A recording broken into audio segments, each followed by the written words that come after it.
Gold, trusted gold buyers. మీరు తాకట్టు పెట్టిన బంగారాన్ని విడిపించి ఈ రోజు ఉన్న మార్కెట్ ధరకు కొనబడను. నమస్కారం, వెల్కమ్ టు ఐ డ్రీమ్. మన సంస్కృతి కార్యక్రమానికి స్వాగతం. నేను మీ విజిత.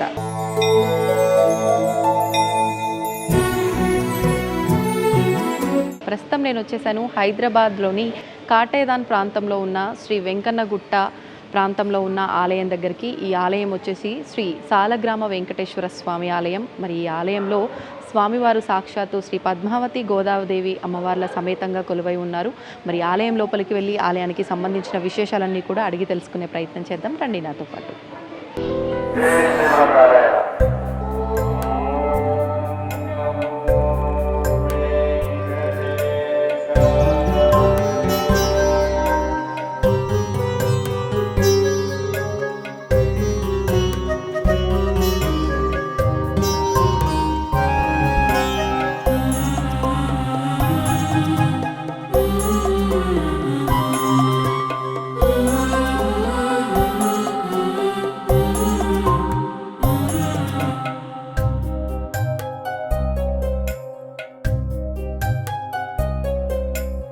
ఎంచినట్టు వడున ఎన్నికలెవ్వరికైనా, ఎంచినట్టు వడున ఎన్నికలెవ్వరికైనా, దించని తమకమున తేరి నవ్వె నేను.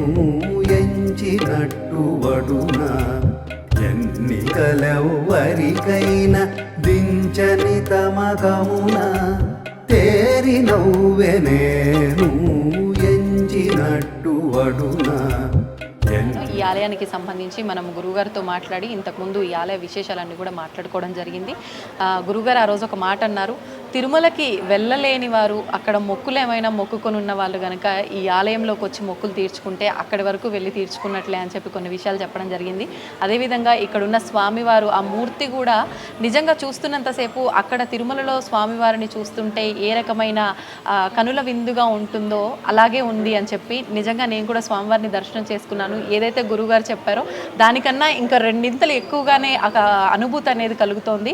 మరి ఇంకా నేను మాట్లాడడము కరెక్ట్ కాదు. ఈ ఆలయానికి సంబంధించిన విశేషాలన్నీ కూడా మీకు కూడా వివరంగా తెలియజేసేందుకు ప్రస్తుతం నాతో పాటు ఉన్నారు బ్రహ్మశ్రీ అన్నవరపు తిరుపతి మూర్తి అవధాని గురుగారు. అలాగే ఈ ఆలయానికి సంబంధించిన అర్చక స్వాములు కూడా ఉన్నారు. వారందరితో మాట్లాడి ఆలయ వివరాలని కూడా సవివరంగా తెలుసుకుందాం. నమస్కారం గురుగారు. పరమేశ్వరార్పణం. గురుగారు, మనం గతంలో వీడియో చేయడం జరిగింది స్వామివారికి సంబంధించి, ఆలయానికి సంబంధించి. మరొకసారి అంటే మీరు ఆ రోజు చెప్పిన తర్వాత నిజంగా ఆలయానికి వెళ్ళాలి అనే ఆలోచన మనం మాట్లాడుతున్నంతసేపు కలిగింది, కానీ ఇంత త్వరగా నేను స్వామివారి దర్శనం చేసుకుంటానని అనుకోలేదు. మరి ఆలయ సంబంధించిన వివరాలన్నీ కూడా ఒకసారి మన ప్రేక్షకులకు వివరించండి. ఓం ధనుర్ధరాయ విద్మహే సర్వశక్త్యై చ ధీమహి తన్నో ధరాః ప్రచోదయాతు. వృషశైలాధిప ఏవ దైవతన్నః వృషభాద్రీశ్వర ఏవ దైవతన్నః ఫణిశైలాధిప ఏవ దైవతన్నః భగవాను వెంకట ఏవ దైవతన్నః. సాలగ్రామ వెంకటేశ్వర స్వామివారు మనం ఇతఃపూర్వం ఆ స్వామివారి గురించి, ఆలయ ప్రత్యేకతల గురించి కూడా చెప్పుకోవడం జరిగింది. అలాగే ఇప్పుడు మనం అదే ఏ స్వామివారి యొక్క ఆలయం గురించి వివరించామో అదే స్వామివారి ఆలయంలో ఉండి ఉన్నాము. దీనికి ఒక 15-20 సంవత్సరాల పూర్వం మొత్తం ఒక అడవి, మిట్ట మధ్యాహ్నం కూడా ఒక సదరు మనిషి రావడానికి భయపడేటువంటి ప్రాంతం ఇదంతా కూడా. అయినప్పటికీ కూడా పిల్లలుగా ఉండేటువంటి సమయంలో మనం ఎలా అయితే ఆడుకుంటుంటామో ఆ రకంగా వెనకాల పెద్ద గుండు ఒకటి మనం ఒకటి చూసాం. అక్కడికి వచ్చి కొంతమంది వారి చిన్నతనంలో మనం పప్పులు నివేదన పెట్టినట్టుగా ఆడుకుంటూ స్వామివారికి ఏవో ఒకటి నివేదన పెట్టుకుంటూ వెళ్ళేవారు. ఆ రకంగా నివేదన పెట్టుకుంటూ వెళ్ళినటువంటి వ్యక్తినే స్వామివారు నిర్ణయించుకున్నారు ఈ ఆలయ నిర్మాణానికి. ఇక్కడ మొత్తం మీద చూస్తే ఎటు చూసినా మొత్తం కొండ, గుప్పెడు మట్టి దొరికేది కాదు. అటువంటి కొండ మీద ఇంతటి చక్కటి ఆలయ నిర్మాణం జరగటము, చుట్టూతా మొత్తం వృక్షాలు చక్కగా ఉండటం అనేటువంటిది సాఫల్యత అంటారమ్మ. అంటే మనమేదో సంకల్పం చేసుకొని ఒక గుడి కట్టుకోవాలి, అందులో ఒక విగ్రహం పెట్టాలంటే అయ్యేది కాదు. సాక్షాత్తు శ్రీమన్నారాయణ స్వామి వారు ఇక్కడికి రావాలి అనేటువంటి సంకల్పం, ఆయన సంకల్పంతో కూడా ఎలా రావాలి అని అంటే, మన పెద్దవాళ్ళు మన ఇంట్లో ఏదైనా సమస్య వస్తే సాలగ్రామ తీర్థం తీసుకోండి బాగుంటుంది అని అంటారు. సాలగ్రామంతో నీళ్లు చల్లుకోండి బాగుంటుంది అంటారు. లేదంటే విష్ణువాలయానికి రామాలయానికి వెళ్ళి తీర్థం తీసుకోండి అంటారు. కార్తీక మాసం వస్తే సాలగ్రామం దానం చేయండి అంటారు. సాలగ్రామము అంటే ఒక ఇంత సాలగ్రామం దానం చేస్తే ఎంత ఫలితం వస్తుందనేటువంటి విషయం మన పెద్దల నుంచి మనం వింటూనే ఉంటాం.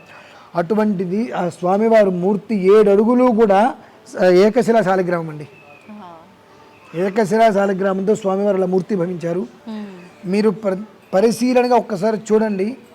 ఈ కళ్ళ కింద ఇక్కడ వచ్చేటప్పటికి నవ్వినట్టుగా ఈ పదార్థాలు నాకు మీకు అని కాదు, ఎవరైనా అసలు జాగ్రత్తగా పరిశీలిస్తే ఈ 2 నవ్వినట్టుగా, అంటే మామూలుగా ఉంటే మనం ఇలా ఉంటాం, నవ్వినప్పుడు ఈ కాస్త ముందుకు వచ్చి కళ్ళు ఇలా వచ్చినట్టుగా ఎలా అయితే వస్తాయో ఆ రకంగా కళ్ళ దగ్గర నుంచి చూసుకుంటూ వస్తే ఆయన నవ్వినట్టుగా ఈ 2 పైకి రావడం అనేది స్పష్టంగా కనిపిస్తుంది. అంటే దివ్యమంగళ విగ్రహం అంటారు చూసారా అండి, దానికి రూపాంతరం భవతి మంగళ దేవతాయా అనేటువంటి ఒక స్థితిని అనుసరించి ఆ ఏకశిల సాలగ్రామ మూర్తిగా ఇక్కడ అవతరించారు. నేను ఇక్కడికి మొదటిసారి వచ్చేటప్పుడు 4-5 ప్రదేశాలు తిరిగా, నాకు ఎక్కడ అర్థం కాక విసుకొచ్చి వెళ్ళిపోదాం అనుకున్నా. అంటే రూట్ అర్థం కాక వెళ్ళిపోదాం అనుకున్నా. కానీ నేను వెళ్ళిపోతాను అని అంటే ఆయన ఎలా ఒప్పుకుంటాడు? ఆయన దర్శనం ఇవ్వాలి అనుకుంటే ఆయన ఇస్తాడండి. ఇందాక మీరు ఒక మాట అన్నారు, మొన్న వీడియో చేశాను, ఇప్పుడు స్వామివారి దర్శనానికి వచ్చాను, ఇంత తొందరగా వస్తాను. మీరు అనుకుంది కాదు, ఆయన అనుకున్నారు. ఎందువల్ల అనుకున్నారు అంటే 2 కారణాలు. నేను ఇక్కడ ఉన్నాను అనేటువంటిది నేనే వెళ్ళి చెప్తే ఎవరు నమ్ముతారు? ఇవాళ ఉన్నటువంటి జనాలు ఎలా ఉన్నారంటే అంధభక్తులు, మూఢభక్తి. ఒకవేళ భగవంతుడు సాక్షాత్తు ఆ విగ్రహాలు ఎలా అయితే కనుక శంఖచక్రాలు ఉన్నాయో అలా కనుక ఆయన బయలుదేరి వచ్చి నేను వెంకటేశ్వర స్వామిని అంటే సరే చాలేవా చెప్పావు పకటి వేషగాడా అని తిడతారు. జనాలు అలానే ఉన్నారు. నేను సాక్షాత్తు ఆయన వచ్చి నాయన నేను వెంకటేశ్వర స్వామిని రా అంటే చాలా చాలే పక్కకి వెళ్ళవయ్యా, ఈ విగ్రహం చూసాను, ఈ నాటకాల గ్రూప్ నుంచి వచ్చామని అడుగుతారు, డ్రామా ఆర్టిస్ట్ నుంచి అడుగుతారు. అలా ఉన్నారు. ఆయనకు కూడా తెలుసు మన గురించి. కాబట్టి ఏ రూపంలో మన గురించి బయటికి వెళ్తే ఆ విషయం విని ఆ యోగం కలిగినటువంటి వ్యక్తి ఇక్కడికి రాగలుగుతారో ఆ మనిషిని భగవంతుడు ఎన్నుకుంటాడమ్మా. అలా ఎన్నుకున్నారు కాబట్టి మీరు రాగలిగారు ఇక్కడికి. లేదంటే నేను నిన్నన్నాను, ఇవాళ మీకున్న ఏవో ఆపుకొని ఇక్కడికి వచ్చేసేసారు. కనీసం ఒక 10 రోజుల సమయం పడుతుంది. వచ్చారు అని అంటే ఆ స్వామివారు తన గురించి 10 మందికి తెలియజేయాలి, నా గురించి 10 మందికి నేనే తెలియజేయాలి. ఎలా తెలియజేయాలి? నేను అలా నడుచుకుంటూ వస్తా అంటే మనం ఒప్పుకుంటామండి? ఒప్పుకుంటామా మనం? నువ్వు అర్జెంట్గా దేవుడు కాబట్టి ఆయన మొహం మీదే నువ్వు దేవుడు అయితే అర్జెంట్గా మాయమైపో అంటాం అనమండి. ఆయనకు అనుకూలత కూడా మనం ఇవ్వము. నువ్వు దేవుడివి అయితే మాయమైపో అంటాం. ఆయన పాపం బాధపడతాడు. ఇంకా చేసుకోవాల్సి వస్తుంది స్వామి కూడా, కర్మ ప్రారంధం కనుక. నేను డైరెక్ట్గా వస్తే ఎట్లాగో వీళ్ళు ఎవరు నమ్మరు కనుక తద్వారా నా నుంచి ఇక్కడికి వచ్చి ఎవరైతే నమస్కారం చేసుకొని ఎవరైతే వారి మొక్కు అనేటువంటిది తీర్చుకొని వాళ్ళకు వచ్చే ఫలితం ఏదైతే ఉంటుందో వారికి తెలియాలి. తెలిసినప్పుడు తద్వారా వచ్చే విధానం అనేటువంటిది ముఖేన నడవాలి అనే సంకల్పం ఆయన జరగడం. నేను అలానే వచ్చాను ఇక్కడికి. ప్రతి శ్రవణ నక్షత్రానికి తిరుమలలో ఉంటా. 2 సార్ల నుంచి నన్ను వెళ్ళనివ్వట్ల, ఏదో ఒక అవాంతరం వచ్చి ఆగిపోతున్నా. 3వ ఇక్కడ ఉన్నా. ఇవాళ శ్రవణ నక్షత్రం 3వ స్వామివారి దగ్గర ఉన్నాను అంటే దానికి కారణం ఏమిటి అంటే ఎక్కడికి వెళ్ళినా ఎలా వెళ్ళినా ఏదో ఒకటి చేస్తూ ఉంటాం. కానీ కొన్ని ఆలయాలు కొన్ని మూర్తులు ఎలా ఉంటాయంటే మనకు అర్థం కారండి. తత్వం, ఆ తత్వం అనేటువంటిది మనం అర్థం చేసుకోగలిగితే తిరుపతి వెళ్ళక్కర్లా. తత్వం అర్థం కానప్పుడు తిరుపతి వెళ్ళిన ఉపయోగం లేదు. ఇందాక మీరు ఒక మాట అన్నారు, తిరుపతి వెళ్ళినప్పుడు స్వామివారిని కల్లారా చూస్తే కలిగిన ఆనందం కలిగింటుందని చెప్పి. చాలా అబద్ధం చెప్పారు మీరు. ఎందుకంటే అక్కడికి వెళ్తే స్వామివారిని మనం ఎక్కడ చూడగలుగుతాం? ఒకటి మనం కళ్ళు మూసుకుంటాం, కర్మ ప్రారంధం అంటారండి. స్వామివారి దగ్గరికి అంత కొండెక్కి లైన్లో వెళ్ళి 7 కొండల వారిని నడుచుకుంటూ స్వామివారి దగ్గరికి వెళ్ళగానే ఆయన చూడగానే కళ్ళు మూసుకుంటాం, కళ్ళు తెరిస్తే తోసేస్తారు. ఆ యోగం ఏమిటి అంటే మనం కన్నులు తెరిచి స్వామివారిని చూడటానికి కూడా మన కంటికి కూడా యోగ్యత ఉండాలండి. ఆ యోగం లేనప్పుడు ఎక్కడికి వెళ్ళినా ఒకటే. ఆ యోగం ఉంది, ఇక్కడికి మించిన దేవుడు ఇంకెక్కడ ఉంటాడు? ఆత్మాత్మం అనేటువంటిది దేహో దేవాలయ ప్రోక్తో. మన శరీరంలో మన దేహంలో ఉన్న దేవుడిని మనం చూడలేకపోతున్నాం, ఎదుటి మనిషిలో ఉండేటువంటి దైవతత్వాన్ని మనం చూడలేకపోతున్నాం.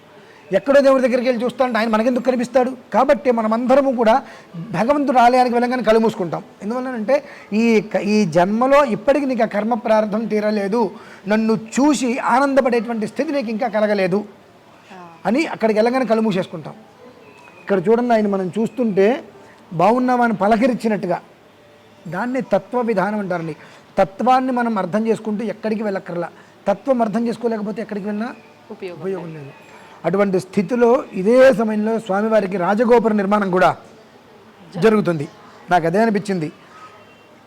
ఎన్నో జన్మల పుణ్యము, నేను అనేక దేవాలయాలు ప్రతిష్ఠ చేయించా, సుమారుగా ఒక 600 పైన దేవాలయాలు ప్రతిష్ఠ చేయించా. రాజగోపురానికి ఎక్కడ నేను వ్యవధానంలో లేదు. నేను చూసిన ప్రతి చోట రాజగోపురాలు లేవు, మామూలుగా గుడి గోపురాలు తప్పితే. అటువంటిది నాకు అనిపించింది, రాజగోపుర నిర్మాణము అంటే పుట్టగతులు లేకుండా పోతారని చెప్పి పెద్దవాళ్ళు మనల్ని కొన్ని మాటలు అంటూ ఉంటారు ఏదైనా కోపం వస్తే. కర్మ ప్రారంధవశాత్తు కూడా మనిషి ఎత్తేటువంటి దాంట్లో 8 జన్మల తర్వాత మోక్షం వస్తుందండి. శరీరము ఆత్మ 2 వేరు. శరీరమేమో కోరికలను కోరుతుంది, ఆత్మ మోక్షాన్ని కోరుతుంది. ఈ శరీరం నుంచి ఆత్మ వెళ్ళిపోతుంది, శరీరం అయిపోతుంది. ఈ ఆత్మ తిరుగుతూ ఇంకొక శరీరం కోసం వెతుకుతుంది. ఆ శరీరమైనా నేను అందులో కనుక వెళ్ళినట్లయితే మోక్షం పొందలేకపోతానా అని చెప్పి ఈ ఆత్మ లోపలికి వెళ్ళటం, ఆ పిల్లవాడు బయటికి రావటం, అక్కడి నుంచి పెరుగుతున్న కొద్దీ అనేక ఆశలు ఆ పిల్లవాడికి పెరగటం, ఈ ఆత్మకి శరీరానికి యుద్ధం జరుగుతూ ఉంటుంది ఎప్పుడు కూడా. ఇలా 7 జన్మలు ఆత్మ తిరిగిన తర్వాత 8వ జన్మకి అవి అంత్యకాల జన్మ అంటారు. ఇటువంటివి ఏవైనా గాలిగోపురం అనగా ప్రధాన గోపురం, రాజగోపురం. ఈ రాజగోపురం నిర్మాణం జరుగుతున్నప్పుడు కనుక మనం ఏదైనా అందులో ఉడతా భక్తి అని అంటారు, మనం చేసేటువంటి ఇంత సహకారము 7 జన్మలు వంశవృద్ధి కలుగుతుందండి. నేను అనుకున్నా బహుశా ఏ జన్మలోనో నేను చిన్న రుణపడి ఉన్నా, ఏ జన్మలోనో ఏదో ఒక ఆలయానికి రుణపడి ఉన్నా. ఆ రుణం తీర్చుకోవడం కోసం ఈ హైదరాబాద్ వచ్చి నేను దగ్గరగా 16 ఏళ్ళు అవుతుందండి. శంషాబాదు, ఆరంగారు, శివరాంపల్లి పూర్వం విపరీతంగా నేను తిరిగా, కానీ తెలీదు. అంటే స్వామివారి కూడా ఆ సమయం వచ్చేందుకు నన్ను ఇక్కడికి రానిలేదు. దానికి కర్మ అనేటువంటిది తొలగిపోయేటువంటి యోగం ఉంటుంది. ఆ గాలిగోపురం అనేటువంటిది రాజగోపురం. ఈ రాజగోపురం అనేటువంటిది ఏదైతే ఉందో దాని గురించి 10 మందికి అందులో నేను గొప్పతనాన్ని నా ద్వారా చెప్పించాలని స్వామివారు అనుకుని ఉండొచ్చు. ఎందువల్లనంటే యోగోధ్యానం సదా సాంఖ్యం ఎవరైనా చెప్పవచ్చు, కానీ దాని చెప్పటం కోసమే, దాని గురించి వృద్ధిలోకి తీసుకురావడం కోసమే ఏదో జన్మలో అంత పుణ్యం మనకు మిగిలిపోయి ఉంటుంది. మనం కొంతమందిని చూస్తూ ఉంటాం, వాళ్ళు కారణ జన్మలాగా ఉంటారమ్మా. కొంత పని పూర్తిగా కానీ దేహం విడిచి వెళ్ళిపోతారు. అది ఏ పనైనా కావచ్చు. దేనికోసం భగవంతుడు భూమి మీదకి పంపించాడనేటువంటి విషయం తెలియదు. ఆ సమయం వచ్చినప్పుడు భగవంతుడు తీసుకొస్తాడు. అతనితోటి ఆ రుణం పూర్తయిపోయింది అన్నప్పుడు ఆ మనిషిని హరించేస్తాడు, భగవంతుడు తీసుకెళ్ళిపోతాడు. అదే కొన్ని కారణాలు ఇస్తుంటారు భగవంతుడు. అట్లా ఏ కారణం ఏ రకంగా ఎవరికి యోగోధ్యానం ఆ యోగం కలుగుతుందో మనం చెప్పలేం. అటువంటి యోగం భగవంతుడు జనాలందరికీ కూడా అందించాలి. ఎంతోమంది మొక్కులు, ఇంకా నేను భగవంతుని గ్రహం చాలా కోపం తగ్గింది కానివ్వండి, నీచాతి నీచమైన మనుషులను తిడతా. జనాలు సిగ్గులేని జనాలండి. నాకు కొత్త ఏం కాదు గురుగారు. ఎందుకంటే నీకు ₹1 లాభం కలిగితే నా కష్టార్జితం అంటాం, నష్టం కలిగితే నేను మొక్కు కట్టాను, ఈ మొక్కు అనుకున్నాను, మొక్కు తీర్చలేదు కాబట్టి స్వామివారు నాకు అన్యాయం చేశాడు, ఆయనకి పని పట్టలేదా అంటే నువ్వు ఏం చేస్తున్నావో విశాలమైనటువంటి ప్రపంచం, అంగవంగ కళింగ కాశ్మీర కాంబోజ సౌవీర సౌరాష్ట్ర మహారాష్ట్ర మగధ మాలవ నేర్ అనేటువంటి అనేక దేశాలు ఉన్నాయి. అనేక దేశ భాష భూమిపాల చిత్రితే అని ఉంది. ఈ భూమి మీద ఉన్నటువంటి దేశ భాషలలో నువ్వు ఏదో మొక్కి, ఈ భూమి ఎంత, భూమిలో హైదరాబాద్ ఎంత, హైదరాబాద్లో నీ వీధి ఎంత, నీ వీధిలో నువ్వెంత, నీ ఇల్లంతా, నీ ఇంట్లో నువ్వెంత, నీ మొక్కెంత, ఇసగరే నువ్వు అంత నువ్వుతో పోతావు. అటువంటి నీకు నీ గురించి ఆయన ప్రత్యేకంగా ఆలోచించి నువ్వు మొక్కు తీర్చినట్టు నీ కారు పంచర్ చేస్తాడు టైరు. నేను ఎంత అన్యాయం అమ్మా అనుకోవడానికి కూడా కొంచెమైనా ఆలోచన ఉండద్దు. ఇటువంటి జనాలందరూ ఉండి మంచి జరిగితే నాది, తప్పు జరిగితే భగవంతుడిది, నేను అక్కడికి వెళ్ళలేకపోతున్నాను, తప్పు నాదే అనుకోరు మళ్ళీ నెత్తిరేస్తారు. అటువంటి వారందరూ కూడా ఆ మొక్కు తీర్చుకున్నటువంటి ప్రక్రియలో ఈయన దగ్గరకు వచ్చి మొక్కు తీర్చుకోగలిగితే ఆ యొక్క యోగం అనేటువంటిది పరిపూర్ణంగా వృద్ధి కలుగుతుంది అనేటువంటి విషయం. మొక్కు తీర్చుకోవడం అంటే ఏంటి? ఇప్పుడు రాజగోపురం ప్రధానము అంటారు. రాజ అంటే ప్రధానం, పురము అని అంటే గ్రామం. ఎప్పుడైతే మనం ఆ రాజగోపురం శిఖరం మీద నుంచి మనం పరిసరాలు చూసినప్పుడు ఎంత దూరం అయితే ఉంటుందో అంతమందికి కూడా దుర్భిక్షం లేకుండా ఉంటారమ్మా. అంటే కడుపుకి భోజనం, కంటికి నిద్ర, చేతికి పని తృప్తిగా భగవంతుడు ఇస్తాడు ఎప్పుడు కూడా. అంతటి యోగమే నాకు ఇక్కడ అడుగుపెట్టిన మొదటి రోజే కనిపించింది. నేను చేసేటువంటి ఒక యజ్ఞం కూడా ఎక్కడో అనుకొని చూసి వెళ్దామని మొహమాటంగా నాగరాజు గారు వచ్చారా, ఆ నాగరాజు గారు వాళ్ళు చెబితే మొహమాటం కోసం ఈ వెళ్ళకపోతే బాగోదేమో, నిజంగా చెప్తున్నా. నేను ఒక కార్యక్రమానికి పిలిస్తే వీళ్ళందరూ వచ్చారు. వాళ్ళందరూ నేను పిలిస్తే వచ్చారు. వాళ్ళు రమ్మన్నప్పుడు నేను వెళ్ళకపోతే బాగోదేమో, ఈయనకు రకరకాలుగా అనుకుంటారు, ఆ అవకాశం వాళ్ళకి ఎందుకు ఇవ్వటం అనే ఒక ఉద్దేశంతో ఇక్కడికి వచ్చా. అయిష్టంగానే ఇక్కడికి వచ్చా. కానీ ఇక్కడికి వచ్చిన తర్వాత కొన్ని జన్మకృతాలు తెలిసినాయమ్మా. అందుకనే నేను ఒకటే అనుకున్నా, ప్రతి మనిషికి ఏది చివరి ఊపిరి ఎవరికి తెలియదు. అది నాకు ఇవాళ వచ్చు, రేపు వచ్చి, ఎల్లుండి వచ్చి చెప్పలేం. అది ఎప్పుడు ఆగుతుందో తెలియదు. కానీ భగవంతుడు నన్ను ఇక్కడికి పిలిచినటువంటి విధానం ఏదైతే ఉందో అది ఫుల్ఫిల్ చేయాలి. ప్రతి ఒక్కరూ ఇప్పుడు మనకు తిరుమల అంటే కొండ మీద ఉంటుంది, చాలామందికి చిన్న తిరుమల అంటే ద్వారకా తిరుమల వెళ్తూ ఉంటారు. ఖచ్చితంగా ఇది 26, 30, 31కి ఆ తిరుమల క్షేత్రంగా మారుతుందమ్మా. ఇది 30, 31 తిరుమల క్షేత్రంగా ఇది మారుతుంది. మొన్న కూడా మీ అందరికీ చెప్పే కదా, 8 సంవత్సరాలే భగవంతుడు నాకు ఇంకా ఆయుష్యం మిగిల్చాడని చెప్పి. ఇంచుమించు అదేనమ్మా వాస్తవం. వీరందరితో కూడా పంచుకున్నమాట. పంచుకోలేదండి, అందరితో పంచుకున్నా. ఒక 8 సంవత్సరాల ఆయుష్ అయితే భగవంతుడు ఇంకా నాకు ఇచ్చాడు. ఆ తర్వాత ఇస్తే నాకు నేనే ఓకే. కానీ ఇప్పటివరకు నేను చేయవలసినవి ఏమైనా ఉన్నాయనంటే భగవంతుడు దానికోసమే నన్ను తీసుకొచ్చాడేమో ఇక్కడికి అని అనిపించింది. దానికి నేను ఎంత ప్రాచుర్యత చేయాలి, ఎంత జనాల్లోకి తీసుకెళ్ళాలి, ఎంతమందికి స్వామివారి యొక్క లీలలు ఇలా ఉన్నాయని తెలియపగలగాలి అనేటువంటి సంకల్పం నేను కట్టుకున్నాను. నా సంకల్పానికి ఒక సమిధ మీరు కూడా అయ్యారు అంతే వాస్తవానికి అయితే.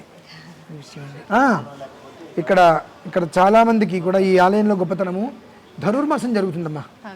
తెల్లవారుజామున 4 గంటల నుంచి చాలామంది వస్తారు. వివాహం కాలేదనుకున్నటువంటి వారికి ధనుర్మాసంలో వస్తే 6 మాసాలు వివాహమై దేవాలయానికి ఆ పసుబట్టలతో వచ్చిన వాళ్ళు అనేక మంది ఉన్నారు. పసుపు బట్టలతో తలంబరాలు పోసుకొని ఇక్కడికి తిరిగి అదే పసుబట్టలతో వచ్చిన వాళ్ళు చాలామంది ఉన్నారు. ఏమిటి అంటే ఇవన్నీ కూడా కొంత సమయం ఉంటుంది. మా సమయం వచ్చేంత వరకు కూడా బయటికి రావు. ఎందువల్లనంటే బయటికి వచ్చే సమయం వచ్చినప్పుడు ప్రతి మనిషిలో ఉండేటువంటి అహంకారాన్ని భగవంతుడు తీసేయడానికి సిద్ధపడ్డప్పుడే బయటకు వస్తుంది. ఈ లోపలగా ప్రతిదీ ఉంటుంది, ఇంటర్నల్ ఉంటుందండి. బయటికి మనం చాలా అందంగా ఉంటాం, బ్రహ్మాండంగా కనిపిస్తాం. లోపల కుళ్ళు అనేటువంటిది ఒక తగలబడి ఉంటుంది. ఆ కుళ్ళు గల మనుషుల్ని అక్కడి నుంచి తరిమేస్తాడమ్మ ముందు భగవంతుడు. ఆ తరిమేసిన తర్వాత చక్కటి చందమామలాగా ఉండేటువంటి వెన్నెలని దాచుకోకుండా 10 మందికి ప్రకాశంగా వెలుతురు చూపించేటువంటి మనుషుల్ని భగవంతుని ముందుకు తీసుకొస్తాడు. తద్వారా హితోభివృద్ధి అనేటువంటి ఆలయానికి కలుగుతుంది, వాళ్ళ వంశానికి కలుగుతుంది. ఆ సమయం అనేటువంటిది 9 సంవత్సరాలు అయిందమ్మా సమయం రావడానికి. ఇప్పుడు మీరు అన్నట్టు అలా ఏదైనా ఇబ్బందులు ఉన్న వాళ్ళు, సంతానమే కానివ్వండి, వివాహము, ముందు సంకల్పం చెప్పుకునే ముందు ముడుపులు లాంటివి ఏమైనా కట్టడం అలాంటివి? ముడుపులు కట్టుకున్నా కట్టుకోకపోయినా రావటం. నేను దీనికోసం వచ్చా. భగవంతుని మీరు అడగండి, చెప్పుకోవడం. నీ దండం పెడతా స్వామి, నాకు కొంచెం ఇవ్వండి, నీ దండం వద్దు, ముష్టి కాదు, చెప్పాలి ఆయనకి. ఆయన చూస్తున్నారు కదా రాగానే, నువ్వు దేనికి వచ్చావు అడిగినప్పుడు నేను దీనికోసం వచ్చా, నాకు కొంచెం సంతానం కావాలి, కొంచెం అప్పులు తీరాలి, కొంచెం నాకు బాధలు, కొంచెం అప్పు తీరితే మిగిలిన అప్పంతా కట్టుకుంటావా? కొంచెం బాధలు తీరితే మిగిలిన బాధలను అనుభవిస్తావా? కొంచెం సంతానం కావాలేంటి అంటే అంగవైకల్యంతో కావాలా? వంశవృద్ధి కావాలి. చెప్పుకుంటున్నా నీకు, నేను అడగట్లా. భగవంతుడు నువ్వు అడగకూడదండి, చెప్పుకోవాలి. ఆ చెప్పుకున్నప్పుడు ఆయన మనం ఏమంటాం, తండ్రి అంటాంగా. తండ్రికి కూడా మనకు వచ్చిన కష్టం చెప్పుకుంటే ఎలా తీరుస్తాడు? నాకు ఇది కావాలి నాన్న అంటే ఇస్తాడా? ఇవ్వడు. చెప్పుకుంటే మనకు తెలియకుండా మన వెనక నుంచి బ్యాక్గ్రౌండ్ వర్క్ నడిపించేసి మొత్తం నడిపించేస్తాడు. అలా కాపాడతాడమ్మా. వచ్చి చెప్పుకోవాలి, నేను దీనికి వచ్చా. మనం దేనికి వచ్చామో అదే చెప్పాలి తప్ప ఒకదానికి వచ్చి పంతులు గారు ఏదైనా అనుకుంటారేమో ఇక గుళ్ళకి రావడం మానేయాలి. పంతులు గారు ఏమనుకుంటారు నీకెందుకు? నువ్వు చెప్పవలసింది. స్వామివారికి మధ్యలో ఆయన ఉంటారు. ఈయన ద్వారా అయ్యా మీరు నా గోత్రం ఇది, నా పేరు ఇది, నా నక్షత్రం ఇది, నేను ఇందుకోసం వచ్చా. నేను డైరెక్ట్గా స్వామివారికి చెప్పేటువంటి విషయం ఆయనకి వినిపించదమ్మా. ఇప్పుడు కూడా గుర్తుపెట్టుకోండి. అంటే అక్కడ మంత్రశబ్దం ఉంటుంది కదా, ఓమిత్యగ్రే వ్యాహరేతు నమ ఇతి పశ్చాతు అనేటువంటి ఒక నారాయణ ఉపనిషత్తులో అద్భుతమైన పదం ఉంది. ఏంటది అది? అకార ఉకార మకార ఇతి ఓం. ఓం అనేటువంటి పదం ఏదైతే ఉంటుందో అది 3 అక్షరాలతో కలిసి ఉంటుంది. అకార ఉకార మకారం కలిస్తే ఓం. ఆ ఓంకార శబ్దం అనేటువంటిది లోపల జరుగుతున్నప్పుడు ఆ మంత్రపదంలో ఓం నమో నారాయణాయేతి మంత్రోపాసకః వైకుంఠ భువన లోకం గమిష్యతి అని రోజు పారాయణ చేస్తున్నప్పుడు ఆ స్వామివారి దగ్గర మొత్తం కూడా ఆ చక్ర గమనం అనేటువంటిది ఉంటుంది. అందుకనే భగవంతుడికి భక్తుడికి మధ్యలో అర్చక స్వామివారు ఎందుకు ఉంటారు అని అంటే, ఈ అర్చక స్వామివారి వారి యొక్క మంత్రంతో స్వామివారిని ఎప్పుడూ కూడా ఆనందింపజేస్తూ ఉంటారు. ఎందువలన దైవాధీనం జగత్సర్వం, మంత్రాధీనంతో దైవతం, తన్మంత్రం బ్రాహ్మణాధీనం. ఆ మంత్రం అనేటువంటిది మా దగ్గర, మా ఆధీనంలో, మా దగ్గర కాదు మా ఆధీనంలో ఉంటుంది. ఆ మంత్రాన్ని ఆధీనించి భగవంతుడు ఉంటారు కాబట్టి ఆ మంత్రంతో భగవంతుని ఎప్పుడూ కూడా సంతుష్టుని చేస్తూ ఉంటాం. కాబట్టి మీకు వచ్చేటువంటి ఏదైతే దేనికోసం వస్తారో అది అర్చక స్వామి ద్వారా భగవంతుడు తెలియజేయాలి. దేనికోసం వచ్చాడంటే నాకు ఏదో సంతానం కలగట్లేదండి, 10 ఏళ్ళు అయిందండి, 10 సంవత్సరాలు అయిందండి వివాహమై, స్పష్టంగా చెప్పగలగాలి. సంతానాన్ని కోరి స్వామివారి దగ్గరికి నేను వచ్చా అన్నప్పుడు అదే విధానం స్వామివారి దగ్గర చెప్తాం. 10 ఏళ్ళు అయిపోయిందండి, మాకు సంతానం కలగట్లేదు, దాన్నే కాదు. ఇవన్నీ ఎందుకు? ఇవన్నీ చెప్పినప్పుడు అసలు విషయం పోతుంది అక్కడ. మనం దేనికోసం వచ్చాం? కట్ట ఏం కట్టారండి? వారధి కట్టాడు. కొట్ట ఏం కొట్టాడు? రావణాసురుడిని కొట్టాడు. తెచ్చా సీతమ్మవారిని తెచ్చాడు. అట్లా నువ్వు భగవంతుడి దగ్గరకు వచ్చినప్పుడు చెప్పే విధానం ఆయనకి అర్థమవుతుంది దేనికి వచ్చావు, కానీ నువ్వు ఏ రకంగా చెప్పావు అనేటువంటి చూసుకుంటాడు ఆయన. కాబట్టి అది చాలా దగ్గర తక్కువ సమయంలో నేను కూడా అనుభవించింది ఉంది. కాబట్టి అంత ప్రశాంతంగా కూర్చుని నా విషయాన్ని 10 మందికి తెలియచేయాలన్న ఉద్దేశంతో నేను అనుకోవటము. అలాగే నిష్కల్మషంగా మీరు ఒక మాట అడగంగానే నేను వాళ్ళని అడగాలి వీళ్ళని అడగాలి అనేటువంటి కాకుండా భగవంతుడి అనుగ్రహం ఉంటే నేను వస్తాను అని అంటాము. అందులో ఉండేటువంటి తత్వాన్ని ఆయన తీసుకున్నాడు కాబట్టి మీరు వచ్చారు. కొన్ని వేల మందికి ఈ విషయం చక్కగా అందుబాటులో ఉంటుంది. అది విషయం. సంతోషం గురుగారు. నిజంగా అంటే మీరు ఎన్నోసార్లు ఎన్నెన్నో విషయాల గురించి పలానా ఆలయం అని అక్కడికి వెళ్దామమ్మా ఇది బాగుంటుంది అని చెప్పడం జరిగింది, కానీ ఏది కూడా వెంటనే అవ్వలేదు. కానీ నిజంగా మీరు అన్నట్టు సొంత ఆలయానికే 4 నెలలు అడగాల్సి వచ్చిందండి. కానీ నిజంగా స్వామివారి గురించి మనం వీడియో చేసి ఒక 1 వీక్ అయిందా అండి? అంతే అవ్వలేదా? అంతే, వెంటనే మనం వచ్చేసాం. అంటే ఇందాక చెప్పట్లేదండి, మనం అక్కడికి వెళ్ళి కళ్ళు మూసుకున్నాము అంటే ఆయన నుంచి పిలుపు మనకు రాలేదు. ఆ దివ్యమంగళ రూపాన్ని అలా మనం చక్కగా కళ్ళు విచ్చి చూడగలిగాము అంటే ఆయన నుంచి మనకు పిలుపు వచ్చింది. అంటే అదొక్కడే మనం తెలుసుకోవాల్సింది. అదమ్మా, ఆ పిలుపు మీ ద్వారా వినిపించాడు స్వామి నాకు. ఈశ్వర కృప అంతే. మీకు ధన్యవాదాలు తెలియజేయాలి నేను ముందుగా. ధన్యవాదాలు గురుగారు. మరొకసారి మరి మన ప్రేక్షకులందరికీ కూడా ఆలయానికి సంబంధించిన అంటే అడ్రస్ అవన్నీ కూడా ఒక్కసారి చెప్పండి మళ్ళీ. తప్పకుండా అమ్మా. శ్రీ సాలగ్రామ వెంకటేశ్వర స్వామి వారి దేవాలయం, కాటేదాన్ శ్రీ వెంకన్న గుట్ట అంటారు. మీరు నెట్లో శ్రీ వెంకన్న గుట్ట అని కొడితే వచ్చేసేస్తుంది చక్కగా. కాబట్టి ప్రతి శనివారము నిత్యోత్సవము, వారోత్సవము, పక్షోత్సవము, మాసోత్సవం, ద్విమాసోత్సవం, షాణ్మాసోత్సవం, సంవత్సరోత్సవం, ఈ 7 ఉత్సవాలు ఇక్కడ జరుగుతున్నాయమ్మా. కాబట్టి అంటే నిత్యోత్సవం ప్రతిరోజు వారోత్సవం ప్రతి శనివారము ఒక 300-400 మందికి అన్నప్రసాద వితరణ, స్వామివారికి ఏకాంత సేవ, పవలింపు సేవ, ఇవి ప్రతి శనివారము జరుగుతుందమ్మా ఖచ్చితంగా. అందులో ప్రధానం ఏంటంటే సంతానం అనేటువంటిది ఎవరైతే కోరుతున్నారో ఆ పవలింపు సేవ, వాళ్ళు వచ్చి ఆ పవలింపు సేవ చేసుకోవడం ప్రధానం విశేషం. ప్రతి శనివారము స్వామివారికి పవలింపు సేవ జరుగుతుంది. ఆ పవలింపు సేవ ఏకాంత సేవ జరుగుతున్నప్పుడు సంతానాన్ని కోరేటువంటి వారు దంపతుల మధ్యలో ఏదైనా అవినాభావ సంబంధం తప్పి నువ్వెంతంటే నువ్వెంత అనుకుని వీరిద్దరూ కూడా ఆ సమయంలో కనుక స్వామివారి సేవ చేసుకోగలిగితే మహత్తరమైనటువంటి భాగ్యం కలుగుతుంది. అది విషయం. సంతోషం గురుగారు, ధన్యవాదాలు. ధన్యవాదాలు గురుగారు.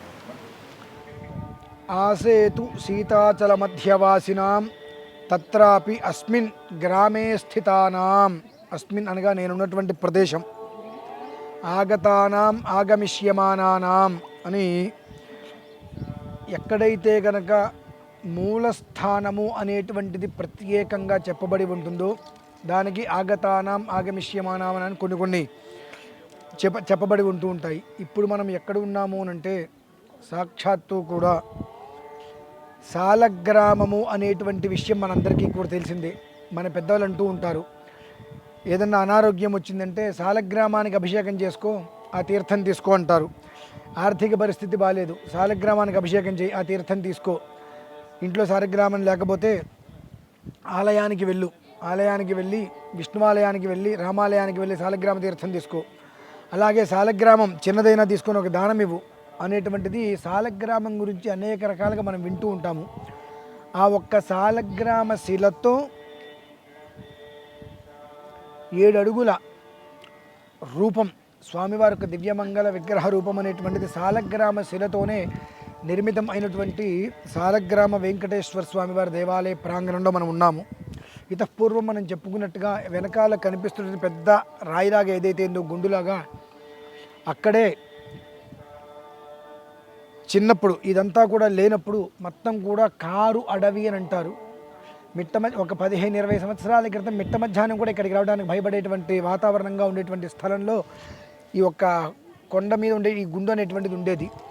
ఇది 40 ఏళ్ళగా ఉండేది. ప్రతిరోజు ఇంతకుముందు చెప్పుకున్నట్టుగా అక్కడ చక్కగా స్వామివారికి ప్రసాదం ఏదన్నా నివేదన పెడుతూ ఉండేవారు. ఆ స్వామివారి యొక్క అనుగ్రహముచే, ఆయన దయతో ఇక్కడ ఇంతటి ఆలయ నిర్మాణం అనేటువంటిది జరిగినది.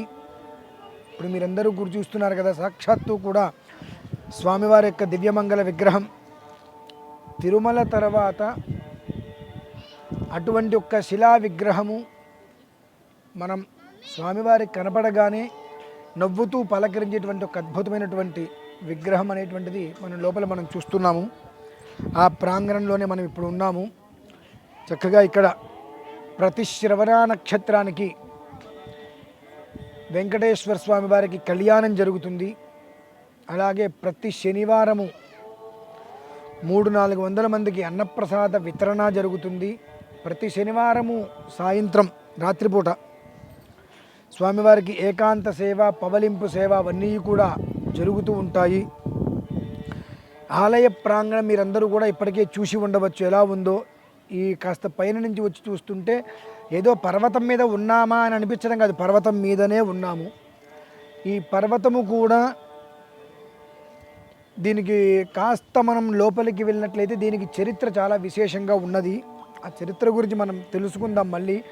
కానీ మీరు ఏదైనా ఎక్కడైనా ఎవరైనా మొక్కు అనేటువంటిది ఏదైనా ఉండి తిరుమల వెళ్ళలేకపోతున్నాను అనుకున్న వారు మాత్రం ఇంకెక్కడికి వెళ్ళవలసిన అవసరం లేదు. సాలగ్రామ వెంకటేశ్వర స్వామిగా మనందరి కోసం వెలిసినటువంటి శ్రీవారి మూర్తి ఇక్కడే ఉన్నారు కనుక ఏదైనప్పటికీ కూడా మీకు ఏదైనా మొక్కు మర్చిపోయా నేను అని, మనం మనుషులం కదా, ఒక రకమైన వికారమైన బుద్ధి మనకు తగలబడుతుంది. ఏమిటి, మనకు అనుకోకుండా అదృష్టం కలిసి వచ్చి ₹1,00,000 కలిసి వస్తే ఇది నా గొప్పతనం అంటాము. ఏదైనా కనుక ఇబ్బంది వస్తే నేను మొక్కుకున్నాను, నేను మొక్కు తీర్చలేదు కాబట్టి దేవుడు నాకు శిక్షించాడు అంటాడు. అంత దిక్కుమాలిన మనుషులం మనం. కాబట్టి ఆ తత్వాన్ని వదిలేసి జరిగింది ఏది జరిగినా భగవంతుడికి అనుగ్రహం, మనకేదో సంప్రాప్తం కావాల్సి ఇవ్వలేదు ఆయన. దానివలన నష్టమో లాభమో ఆయనకి తెలుసు కనుక ఆయన ఇవ్వలేదు మనకు. మన పిల్లలు చాకుతోటో వాటితో ఆడుకుంటే మనం లాగేసుకుంటాం. ఎందుకంటే దానివల్ల ప్రమాదం అని చెప్పి వాళ్ళకి తెలియదు, మనకు తెలుసు. అలాగే మనం ఏదైనా అడిగితే దానివల్ల ప్రమాదమా కాదా అనేటువంటి విషయం పై వాడికి తెలుస్తుంది. కనుక అవలక్షణాలని, అక్కర్లేని విషయాల్ని పక్కన పెట్టి ఖచ్చితంగా ఏది ఏమైనప్పటికీ కూడా స్వామివారి యొక్క దర్శనానికి మాత్రం ప్రతి ఒక్కరూ రండి. అలాగే ప్రతి శనివారము సాయంత్రం జరిగేటువంటి పవలింపు సేవ చాలా అత్యద్భుతంగా ఉంటుంది. చక్కగా పాటలు పాడుకుంటూ మనం కూడా ఉయ్యాలని స్వామివారిని అలా చక్కగా పవలింపు సేవలో భాగ్యం, ఆ పాలు పంచుకునే భాగ్యం మనకు కూడా అవకాశం ఉంటుంది. ప్రతి శ్రవణ నక్షత్రం, ఇవాళ శ్రవణ నక్షత్రం, మరి కాసేపట్లో స్వామివారికి కళ్యాణం కూడా జరుగుతుంది. ప్రతి శ్రవణ నక్షత్రము కూడా స్వామివారికి కళ్యాణం జరుగుతుంది. అలాగే మీరు ముందు చూసినట్లయితే రాజగోపురము, రాజ అంటే ప్రధానమైనటువంటిది అని చెప్పబడుతుంది. పురము, గోపురము అని అంటారు. పురము అనేటువంటిది ఏదైతే ఉంటుందో దాన్ని గ్రామము అని అంటారు, యోగము అని అంటారు. ఆ శిఖరం అనేటువంటిది ఏదైతే రాజగోపురం పైకెక్కి మనం చూస్తామో మనకంతా పరిసరాల్లో కనిపించేంతవరకు కూడా సస్యశ్యామలంగా ఉంచేటువంటిది అది. కనుక రాజగోపుర నిర్మాణం ప్రారంభమైనది. మీరందరూ తప్పకుండా రాజగోపుర నిర్మాణములో యథాశక్తివాను ఏవగ్గు స్వాధ్యాయ ధర్మేనా అన్నట్టుగా ఎంతవరకు మీకు అవకాశం ఉంటే అంతవరకు ఆ ఒక్క రాజగోపురం నిర్మాణంలో ధనవస్తు రూపేణ పాల్గొనే ప్రయత్నం చేయండి. జన్మాభ్యాసాదు జన్మ ప్రభృతి, ప్రతి మనిషికి కూడా మనం అంటుంటాం సప్త జన్మ కృతం పాపం అని చెప్పి. దీని గురించి ఒక అద్భుతమైన విషయాన్ని మీ అందరికీ కూడా వివరిస్తా. ఇప్పుడు పూర్వం 2-3 విషయాల్లో చెప్పాను, ఇప్పుడు ఇంకా వివరిస్తాను. మనం ఏదైనా అల్లరి చేస్తున్నప్పుడు మన పెద్దవాళ్ళు పూర్వంలో మన పిల్లల్ని అరే ఇటువంటి పనులు చేస్తే పుట్టగతులు లేకుండా పోతావరా అని తిరుగుతూ ఉంటారు. మనం వింటూనే ఉంటాం. ఎందుకంటే ప్రతి మనిషికి కూడా శరీరము వేరు, ఆత్మ వేరు. ఆ రెండు బాగా గుర్తుపెట్టుకోండి. శరీరం అనేటువంటిది కోరికల కోసం తపిస్తూ ఉంటుంది, ఆత్మ మోక్షం కోసం తపిస్తూ ఉంటుంది. అలా సుమారుగా 60-70 సంవత్సరాలు అనుకుంటే మనిషి చనిపోయి మళ్ళీ జన్మించడం, మళ్ళీ చనిపోయి అలా 7 జన్మలు పూర్తి చేసుకొని 8వ జన్మలో మోక్షం కోసం తాపత్రయపడి 8వ జన్మలో మోక్షం పొందుతుంది. ఇలా సప్త జన్మ కృతం పాపం, 7 జన్మలుగా మోక్షం కోసం తపిస్తూ ఉండేటువంటి ఈ జీవి ఏదైతే ఉంటుందో అలసిపోతుంది. ఇక మరుసటి జన్మ ఏమిటా అనేటువంటి ఆలోచన లేకుండా ఎక్కడైతే కనుక దేవాలయ నిర్మాణం అనేటువంటిది జరుగుతుందో ఆ దేవాలయ నిర్మాణంలో మనం పాలు పంచుకుంటూ వచ్చేటువంటిది ఒక విధానం. 16 దేవాలయాలు మన సొంత డబ్బుతో నిర్మిస్తే వచ్చే ఫలితం మనం చెప్పక్కర్లా. అటువంటిది ఒక రాజగోపుర నిర్మాణంలో మన నుంచి ఒక ఇటుకరాయి అయినా మనం ఇవ్వగలిగాము అనేటువంటిది వస్తే ఈ మన పూర్వీకులు ఏదైతే కనుక పుట్టగత లేకుండా పోతారని తిడుతూ ఉంటారో అటువంటి అనేక జన్మల నుంచి, అనేక పాపాల నుంచి పూర్తిగా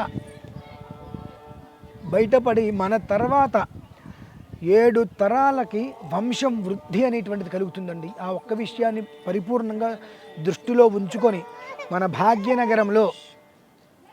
భాగ్యనగరంలో మనందరి భాగ్యోదయముచే వచ్చినటువంటి స్వామివారు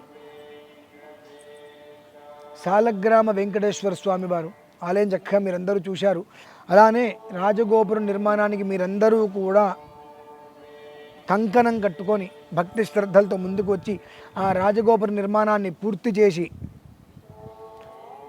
7 తరాల పాటు వృద్ధి చెందేటువంటి మన వంశానికి భగవంతుడికి అనుగ్రహంగా మనం చేయవలసినటువంటి కర్తవ్యం చేసుకుంటూ ఏ ఒక్క ఇబ్బందులు అనేటువంటిది లేకుండా ఆచంద్రార్కం అనేక వైశేషిక సుఖ సౌభాగ్యాలతో పుత్రపౌత్రాలతోటి సుఖంగా ఉండాలనే ఒక ఉద్దేశ్యంతో ఈ విషయాన్ని మరొక్కసారి మీ అందరి ముందుకు తీసుకొచ్చాను. సర్వే జనాః సుఖినో భవంతు.